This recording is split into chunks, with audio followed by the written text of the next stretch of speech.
이제 트랜스포머가 이렇게 좀 대세로 많이 쓰인다 라고 말씀을 드렸었는데,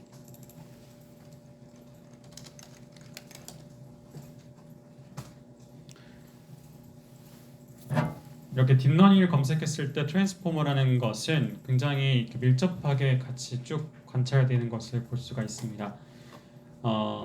그리고 이 트랜스포머가 이제 자연어뿐만 아니라 비전에도 쓰인다라고 말씀드렸잖아요. 그래서 이제 비전 이렇게 했더니 이 비전에서 트랜스포머 구조가 사용될까라는 질문과 함께 이렇게 2020년부터 활용되고 있다라고 설명을 하고 있습니다. 즉, 뭐 비전도 쓰이고 자연도 쓰인다는 건 대세라는 뜻이죠. 트랜스포머 혹은 어텐션 쪽 부분을 가장 최근에 핫하게 사용하고 있는 예제를 지금 말씀드리고자 하는 것이고요. 4번 저장 확인하셔서 하실 거라고 봅니다. 이렇게 드라이브에 4번 저장이라는 걸로 누르시면 4번이 만들어질 거고요. 자, 이게 좀 데이터량이 되게 큽니다. 그래서 지금 런타임 하시고 모두 실행해 보세요. 런타임 누르시고 모두 실행 버튼 눌러 주십시오. 그런 다음에 설명을 이어가도록 할게요. 자, 이거는 구글 쪽에서, 케라스 기술 쪽에서 공식적으로 제공하고 있는 예제입니다. 즉 공식력 100%짜리 코드이고요. 이렇게 서핑하는 사람이 있는 사진을 넣습니다. 그러면 이 이미지를 말로 설명하고자 하는 거를 이미지 캡셔닝이라고 합니다. 유튜브에서 우리 왜 이렇게 한국말이 나올 때 밑에 자막 나오는 그걸 캡셔닝인데, 마찬가지로 여기서는 이미지를 이용해서 이미지 캡셔닝을 하게 되는 거예요. 그럼 여러분이 이거를 이제 말로 바꾼다고 생각해 봅시다. 그러면은 뭔가 물 위에 혹은 서핑보드 위에 있는 뭐 남자 이렇게 설명할 수 있겠죠. 그래서 뭐라고 나오느냐? A surfer is suffering on a wave라고 되어 있습니다. 그러니까 파도 위에 그 서핑을 하고 있는 중이다. 누가? 서퍼가 라고 말을 하는데요. 그러면 이렇게 말을 만들어낼 때 많이 쓰였던 정보가 뭔지 이렇게 밝게 표현을 한 거예요. 여기가 그림을 보시면 이렇게 했더니 서퍼를 얘기할 때는 여기 보드 근처와 그 사람이 자세를 보여주고 있고요. 뭐 is나 이런 거는 뭘 따라오는 거니까. 서핑이란 거 할 때는 좀 넓게 보고 있죠. 넓게 보고 있고, 웨이브 얘기할 때는 여기 주변에 파도 물결 치는 거를 강조해서 보고 있고, 이런 식으로 이제 이미지와 어떤 언어를 연결하고자 하는 그런 부분입니다. 이게 옛날 영화라서 잘 모르실 수도 있는데, 이제 터미네이터 같은 걸 생각해 보시면은 그 터미네이터 그 장면에서 그 터미네이터가 바라보는 세계를 보면은 이렇게 오브젝트 디텍션이라고 해가지고 어떤 대상을 딱 감지한 다음에 저게 뭐 사람, 뭐 강아지 뭐 이렇게 감지하고 걔가 무슨 역할을 하고 있고 뭘 하고 있고 혹은 그 사람의 위험도가 몇이고 막 이런 식으로 분석을 한단 말이에요. 여기서는 그러니까 그 존재의 행동 자체를 말로 바꿔서 표현한다고 볼 수가 있겠죠. 여기 사용되는 데이터셋은 뭐냐면 MS 코코 데이터셋이라는 걸 사용합니다. 이 코코라는 말이 이 이미지 쪽에서는 굉장히 대중화된 데이터셋 이름이고요. 이미지넷이라는 걸 많이 들어보셨을 건데 그 이미지넷과 함께 제일 많이 쓰입니다. 그래서 논문들에 코코 데이터셋이 빠지는 경우는 별로 없어요. 특히나 이렇게 언어와 연결된 부분이 있다 그러면은 거의 100% 가까이 나옵니다. 그리고 82,000개가 넘는 이미지가 포함되어 있고 최소 5개의 다른 캡션 주석이 있다. 무슨 말이냐면 이미지 하나당 그 이미지를 설명하는 5가지 설명이 있다는 얘기예요. 예를 들면 최종적으로는 이렇게 자체 이미지로 시도해 보기라고 하는 코드가 있어요. 그래서 내 이미지를 넣어서 그러면은 어떻게 설명을 해줄까?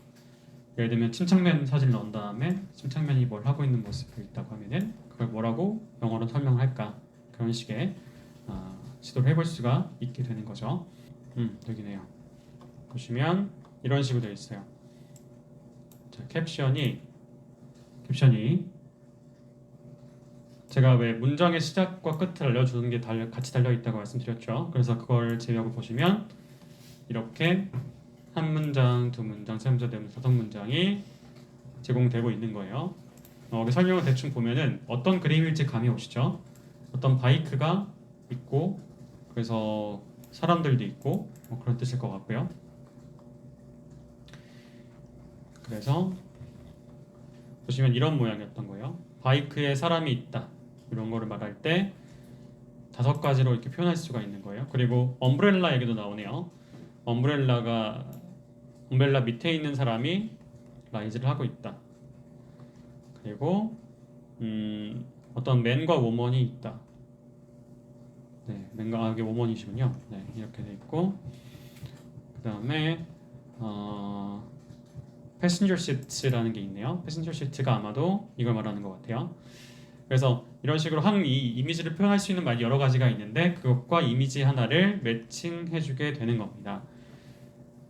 자, 그러면 일단 여러분들께서 이런 데이터셋가 있고 이 데이터셋으로부터 이미지를 가져와서 한번 관찰을 해야 된다 라고 할 때에 어떻게 할 수 있는지를 보는 거예요. 보면은 그 데이터와 이제 그 데이터에 대한 설명, 어노테이션이라는 게 있다고 되어 있었잖아요. 그 설명이 이렇게 되어 있죠. 어노테이션스라고 하면서 로드를 해올 수 있게 되어 있었어요. JSON 파일을 불러올 때 쓰는 건데 로드를 해올 수 있겠고 그 대상은 어노테이션 파일 이렇게 되어 있습니다. 어노테이션 파일이라고 하는 것은 위에서 이미 이제 불러올 때 정의가 되어져 있었습니다. 그래서 이 어노테이션 집이라는 것이 그 불러온 captions.zip이라고 하는 그 파일에서 가져온 거를 어노테이션 집이라고 이름을 붙였던 거고요. 거기다가 이렇게 압축을 풀어가지고 이렇게 그 캡션들을 갖고 온 겁니다. 자, 그런 다음에 이 데이터 이미지 데이터라고 보시겠죠. 그 이미지 데이터를 갖고 오기 위한 이미지 패스가 있을 건데 그 이미지 패스가 어떻게 되어 있냐면 이런 식으로 되어 있는 거예요. 컨텐트 안에 트레인 2014라는 폴더 안에 코코 트레인이라고 하는 JPG를 갖고 온다. 이거 아까 전에 갖고 왔던 우리 데이터 갖고 오는 거랑 동일하죠. 컨텐트 폴더 안에 그 폴더 만들어서 거기에 JPG 파일을 가져올 수 있게 한 거죠. 그래서 가져왔더니 이 JPG 안에 있는 말이 이런 말들이 있더라. 베리 클린하고 비어있는 화장실이다. 이런 식으로 설명이 되어져 있더라. 라고 되어 있는 거고요. 제가 이거는 좀 설명을 돕기 위해서 적은 말들인데 이미지 패스 투 캡션의 키스를 리스트로 만들어서 이렇게 이미지 패스로 만들 수 있고 그 패스가 뭐냐면 바로 이런 거예요. 뭐뭐.jpg, 뭐뭐.jpg 쭉 있을 거잖아요. 그래서 이거는 안 보이고 여기 보시면은 어노테이션스라고 하는 게 있고 트레인 2014가 있잖아요. 어노테이션즈는 아까 뭐라고 그랬죠? 캡션들, 말들이 있는 거고요. 트레인 2014가 이미지들이 들어가 있는 거죠. 지금 좀 커서 잘 안 보이는 것 같고요. 오래 걸린 거였네요. 그래서 왼쪽에 떴던 이 JPG 파일들이 리스트화하면 이렇게 보여지게 되고요. 그러면 이거 좀 지워야겠네요. 정신이 없으니까 지우고 그 방금 말씀드렸던 그 이미지 패스 거기에 있는 그 하나의 이미지와 이 말들 5개가 연결되어 있다고 말씀드렸습니다. 그래서 그 두 개를 매칭해줘야만 해요. 왜냐면 이미지는 하나죠. 근데 그 말이 5개잖아요. 그럼 우리가 이제 데이터 분석할 때 이 이미지와 저 말이 연결되어 있어 라고 알려줘야 하는데 이미지는 하나고 말은 5가지니까 그러면 어떻게 해야 될까요? 그 이미지를 5번 이렇게 인지할 수 있게끔 만들어줘야겠죠. 그래서 그런 작업을 위해서 하는 거고요. 지금 이미지 패스라고 하는 곳에 패스즈, 그러니까 여러 개의 경로가 있었는데 JPG가 여러 개 있으니까요. 그것 중에 하나를 이미지 패스라고 한 겁니다. 여기 보시면 바로 여기 있습니다. 이미지 패스 TMP라고 하는 것이 하나의 예를 알려드리려고 한 거고요. 그러면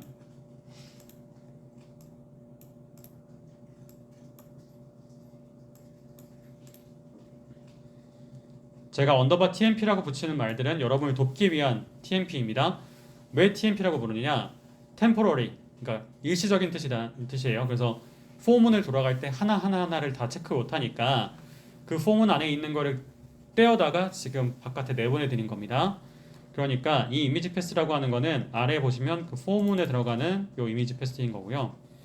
그 다음에 여기 캡션 리스트 TMP는 여기에 또 캡션 리스트가 있는데 이 캡션 리스트가 뭐길래 이 캡션 리스트라고 하는지 그거를 한번 보여드린 겁니다. 자, 이미지 패스가 그러니까 하나를 보면 이렇게 되는데 여러 개 있으면 이게 JPG가 쭉쭉쭉 있다는 얘기겠죠. 자, 그러면 이 이미지 패스가 여기 요 트레인 이미지 언더바 패스 0 이건데 이걸 넣었을 때 이미지 패스 투 캡션이라고 하는 요 기능은 이런 캡션 리스트를 뽑아내 준다라는 걸 아셨죠? 그래서 즉 방금 이 이미지 패스 투 캡션이라고 한 요거의 출력, 요 캡션 리스트가 바로 이거란 얘기예요. 그러면 요거가 지금 누적되게 하고 싶은 거예요. 트레인 언더바 캡션즈라고 하는 그 캡션들을 쭉 모으는 그 주머니를 만들어 놓은 거니까 그 캡션즈에다가 누적을 하고 싶어요. 그러니까 이미지 하나에 5개씩인 거지 이미지가 10개면 50개가 될 수 있도록 누적하고 싶은 겁니다. 그러면 여기다가 리스트 그대로가 아니라 엘리먼트가 들어가도록 그게 누적되도록 만들고 싶어요. 자, 왜 제가 리스트 그대로가 아닌이란 말을 왜 적었을까요? 어펜드가 우리가 많이 쓰는 거다 보니까 어펜드를 바로 쓰고 싶으실 것 같아서 제가 붙인 단서예요. 그러면 그 안에 엘리먼트가 확장되는 것이다 라고 제가 과거에 시험으로 내고 그랬던 정도도 있었는데 그러면 확장된다 라고 하는 거의 영어는 뭐죠? 확장된다. 그래서 사실 옆에 제가 이렇게 써놓은 말들이 지금 힌트입니다. 보시면 리스트 그대로가 아닌 엘리먼트가 확장된다. 즉 확장된다 라고 하는 거에 집중하셔서 그 함수 이름을 한번 써보세요. 이 논란 표시가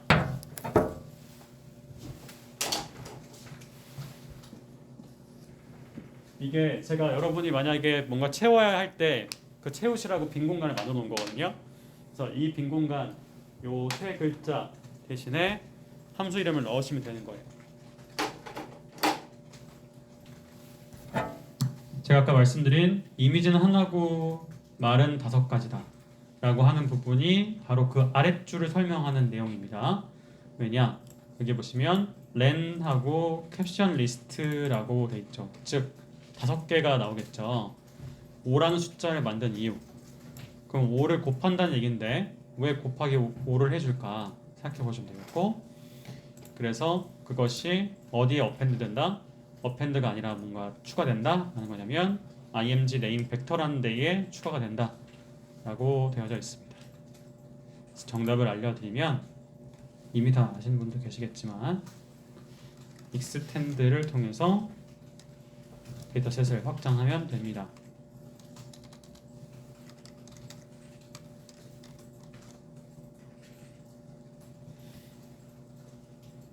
그래서 그러면 이렇게 추가된 이 img 네임 벡터라고 하는 녀석은 어떻게 누적이 된 건지 한번 체크해 보겠습니다.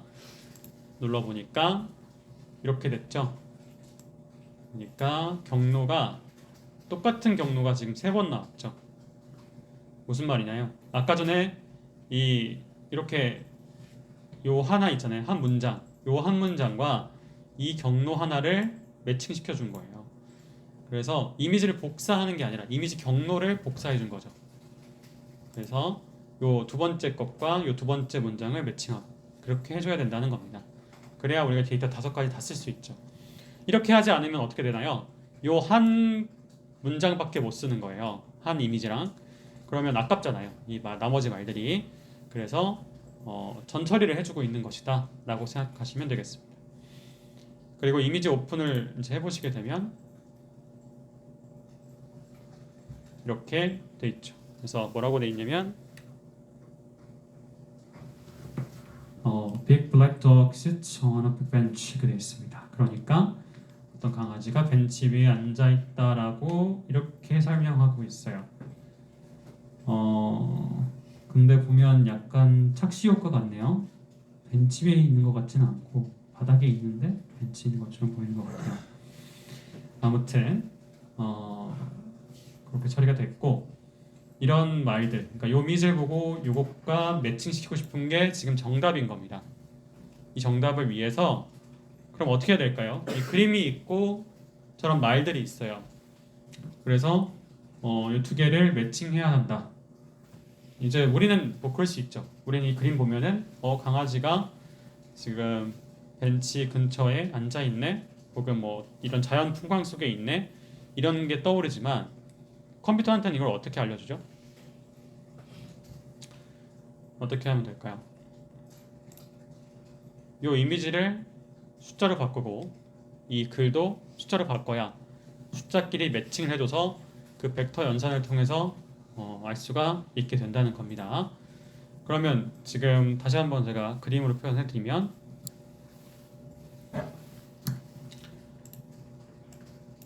이렇게 이미지가 있고 여기 텍스트가 있겠죠.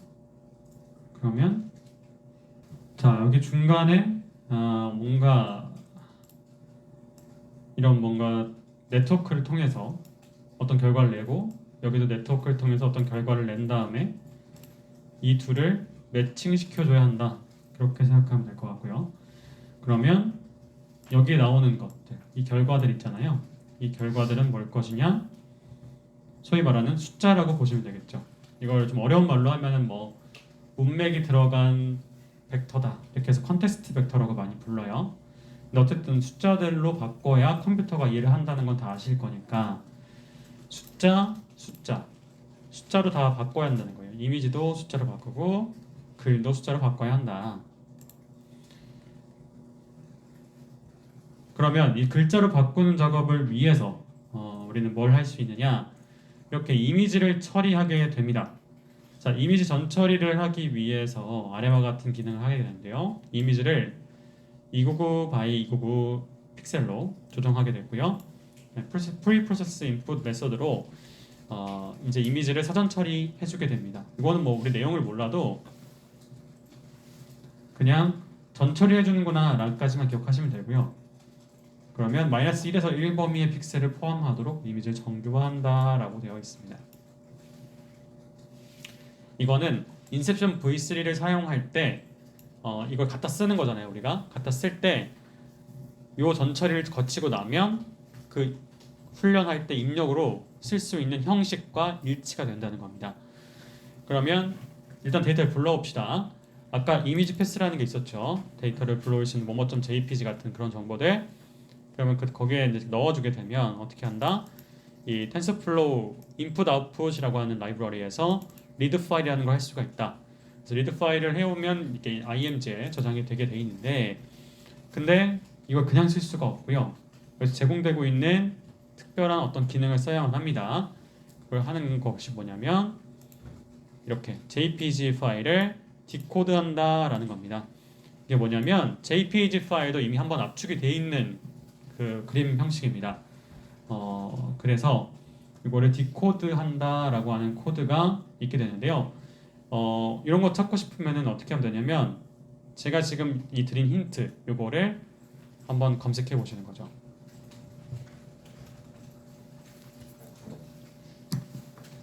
자, 우리가 쓰고 있는 언어는 파이썬이니까 당연히 들어가야 되는 말이고요. 그 다음에 우리가 할 기능은 JPG를 디코드한다라고 제가 힌트 드렸으니까 이렇게 갖다 넣으시면 찾아볼 수가 있게 됩니다.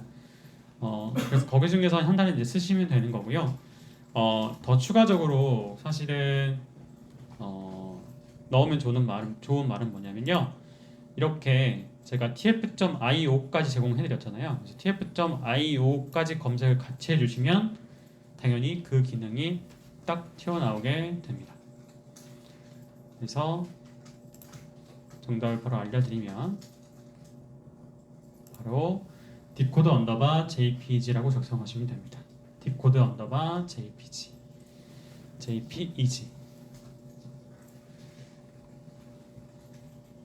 자, 그런 다음에 아래쪽 코드에는 이미지를 리사이징 한다고 제가 말씀드렸죠. 그래서 TF 케라스에서 제공되고 있는 그 레이어스들 중에서 요거를 리사이징 할 수 있는 것이 있습니다.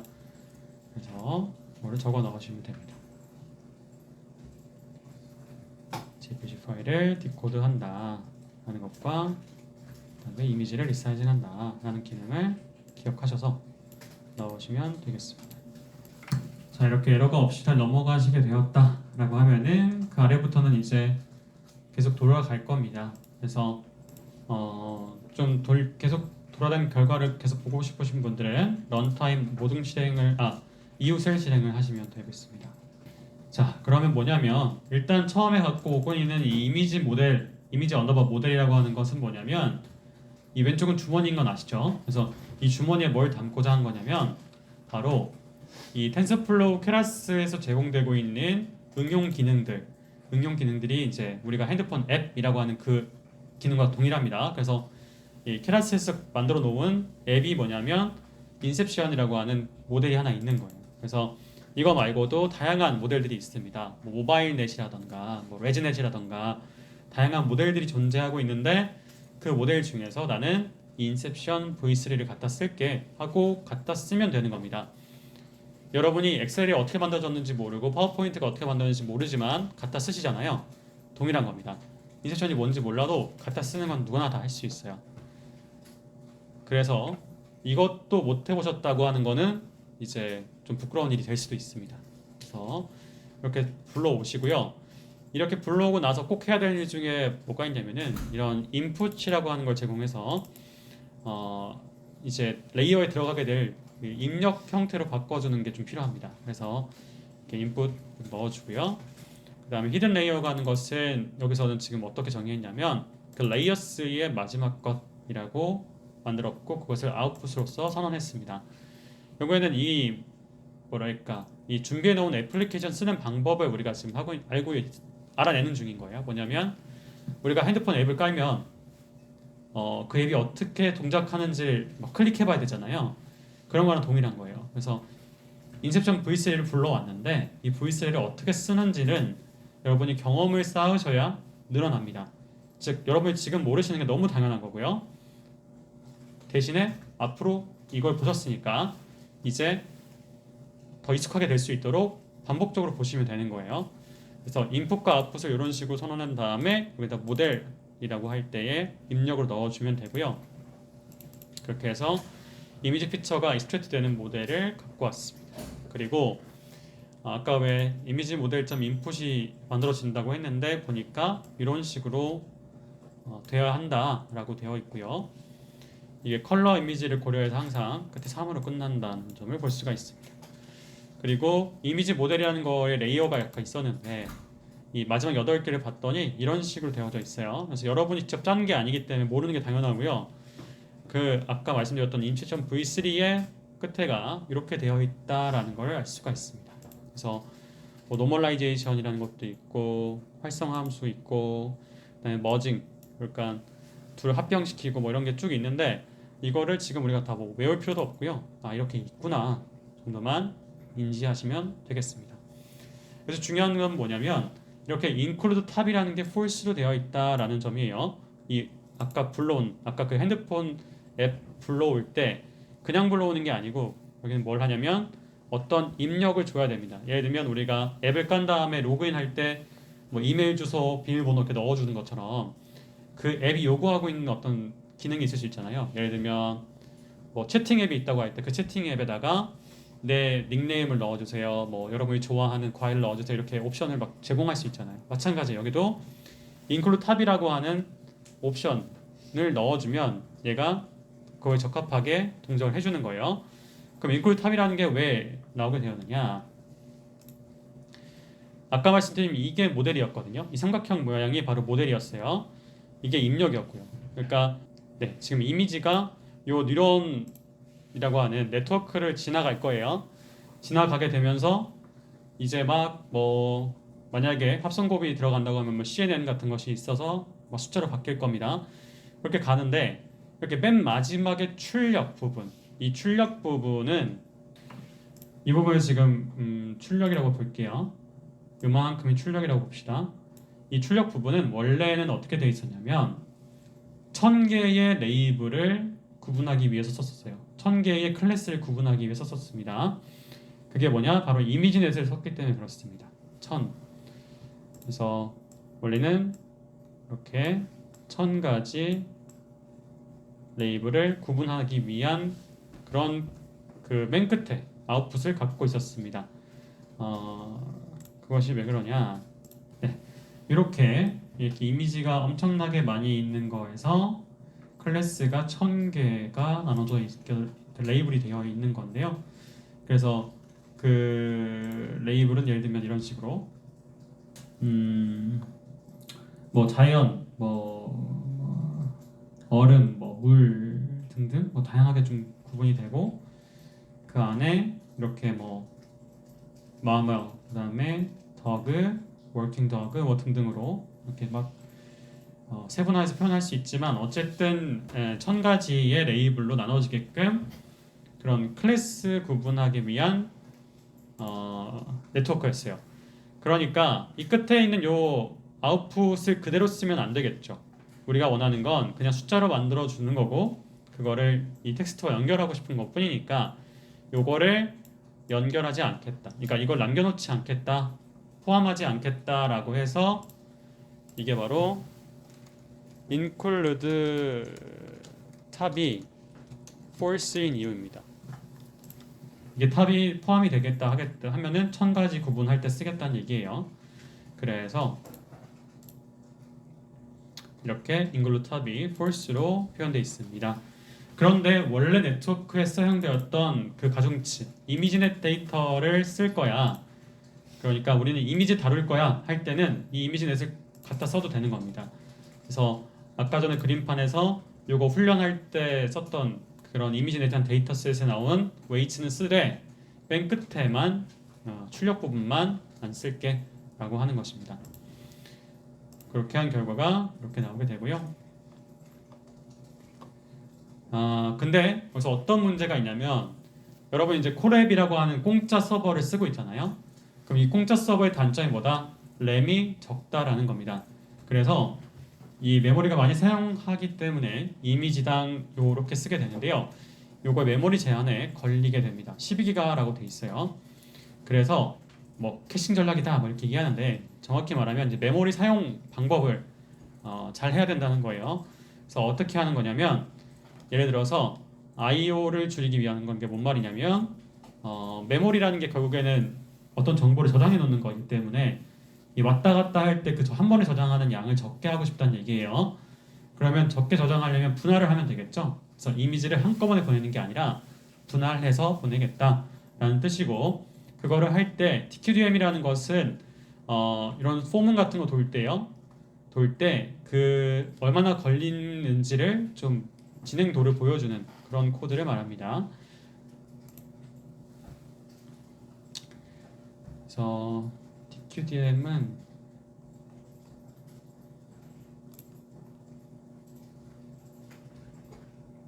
보이는데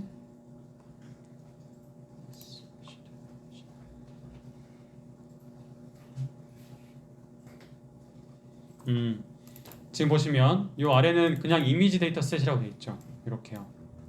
그래서 이게 문제가 안 생기게 만들려면 이렇게 바꿔야 된다는 얘기예요. 그래서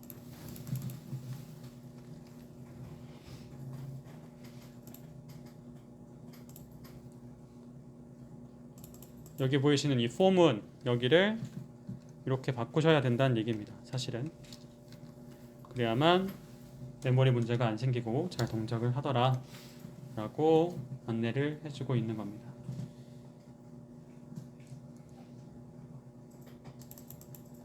그래서 아직 안 돌리신 분이 있으면 이렇게 바꿔서 진행하시고요. 그러려면은 이렇게 임포트 해와야 돼요. from tqdm으로부터 import tqdm 이걸 해오셔야 이 아래 코드가 더 잘 동작합니다. 네, 지금 이미 저는 돌려놔가지고 네. 근데 이거 만들 때는 문제가 됐는데 아마 버전업이 돼서 그런지 지금 문제없이 아래까지 실행이 되긴 하는 것 같아요. 그래서 일단은 큰 문제 없는 것 같고 여기 보니까 에포크까지 돌아가고 있고요. 그래서 되긴 되네요. 그러니까 만약에 그 진행도를 보고 싶을 때는 TQDM을 쓰시면 되겠습니다. 사용 방법은 그냥 양쪽에다가 괄호를 씌우고 TQDM이라고 하면 되는 거예요. 자, 그래서 이제 숫자로 바꾸고 진행을 하게 되는데 여기 부분은 이제 좀 어렵게 느끼실 거예요. 근데 그냥 이미지 데이터셋을 분할한다 이렇게 생각하시고요. 자, 그럼 이제 뭐가 나오나요? 드디어 이제 캡션 전처리 이런 얘기가 나옵니다. 계속 배웠던 그런 자연어 쪽이 이제 나오게 된 건데요. 뭐라고 하느냐? 모든 캡션을 반복하고 캡션을 단어 분할해서 5,000개 단어의 어휘를 계산합니다. 이렇게 돼 있어요. 그래서 이 출력 길이는 50으로 채워지도록 만든다. 이렇게 되어 있는데 결국에는 맥스 랭스, 보큐러리 사이즈 이런 것들이 옵션으로 제공되는 거고요.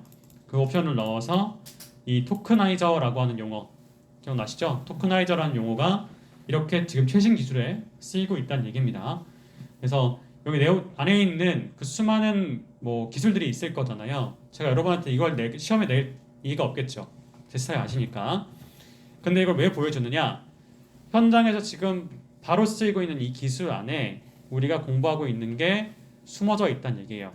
그래서 좀 지금은 좀 지루하게 느낄지 몰라도 그것이 나중에 내가 써먹을 때는 좀 가치가 있다라는 걸 기억해 주셨으면 감사하겠습니다. 그래서 결국엔 워드 인덱스 만드는 것도 똑같이 진행이 되고요. 그런 다음에 여기 훈련을 해서 모델링을 하게 됩니다. 그러면 요거는 쉽죠. 트레인 데이터랑 테스트 데이터 나누는 거는 이건 밸리데이션이라고 말하는 거죠. 벨은 그래서 트레인 24,000개랑 밸리데이션 6,000개 나눠주게 되고 그래서 배치를 64개씩 넘기게 되고 뭐 등등 작업을 진행하게 됩니다. 그래서 모델 같은 경우는 갑자기 또 어텐션 얘기가 나와요. 그래서 제가 어텐션과 트랜스포머가 중요하다고 말한 이유가 이런 데 있고요. 그래서 여기 뭐가 쓰이냐면 바흐다나우라고 했던 그 어텐션 기법 제가 알려드리진 않았지만 이런 기법이 사용되는구나 이렇게 한번 눈으로 스캔해보고 넘어가도록 하겠습니다.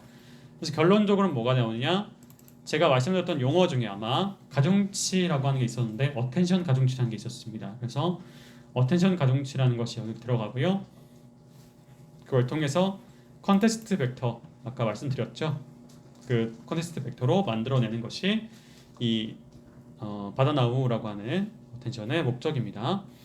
그런 다음에 이제 CNN 얘기가 나오죠. 아까 이미지 처리할 때 CNN 필요하다고 했었고, 그다음에 RNN 얘기가 나와서 이 말로 표현할 때 도움을 받고자 이렇게 진행이 되는 거고요. 그래서 이미지를 말로 바꾸는 그런 작업을 한번 같이 보게 되었습니다. 그런 다음에 로스 펑션 같은 것도 사실은 여기서 좀 다르긴 하지만 어쨌든 들어본 말들이니까 이렇게 쓰이는구나 하시면 되겠고요. 이제 체크 포인트라는 개념이 있습니다. 그래서 CKPT, 체크의 CK와 포인트의 PT를 사용하는 건데요. 이렇게 CKPT를 이용해서 계속 훈련하다가 더 이상 의미가 없을 때 그 원래 값을 돌리는 리스토어하는 기능이 여기 있습니다. 그래서 보시면 CKPT.restore 해가지고 내가 모델이 훈련했는데 가장 좋은 모델로 돌아오는 그런 방식으로 진행이 되게 됩니다. 자, 그래서 여기 훈련하기 가시게 되면 막 좀 어려워요. 뭐 티처 포싱도 나가고 막 좀 어려워 보이는데 사실 여기 보이는 뭐 그레디언트 테이프라던가 뭐 그레디언트 이런 얘기는 우리 딥러닝 1이라던가 머신러닝 제가 말미에 알려드렸죠. 가중치를 변화 업데이트할 때에 그 경사도를 하락하는 방향으로 하게 된다. 그런 아주 기초적인 코어가 마지막까지도 계속 쓰이는 게 이 딥러닝 기술들의 장점입니다. 그래서 이 부분은 아시는데 나머지가 이제 모르는 부분인 거죠. 그래서 본인이 아는 범위랑 모르는 범위를 나눠서 그렇게 확장해 가시면 되겠습니다. 이제 지금 엄청 돌아가고 있는 이게 바로 최종적으로 모델을 만들고 있는 그리고 결과를 보고 있는 그런 과정인데요. 당연히 로스가 줄어드는 방향으로 해보고 싶겠죠. 그래서 쭉 훈련을 하고 있는 모습을 볼 수가 있습니다. 그때 인코더, 디코더라는 용어가 쓰이는구나. 이런 어떻게 보면 감각을 올리는 그런 날이었다고 생각하시면 좋을 것 같아요. 그래서 시험에 여기 나와 있는 기술이 나오지 않아요. 그냥 그런 용어들을 조금 기억하려고 하는 그런 시간을 가지시면 좋겠습니다. 네, 그러면 오늘 강의는 여기까지 하고 감사합니다.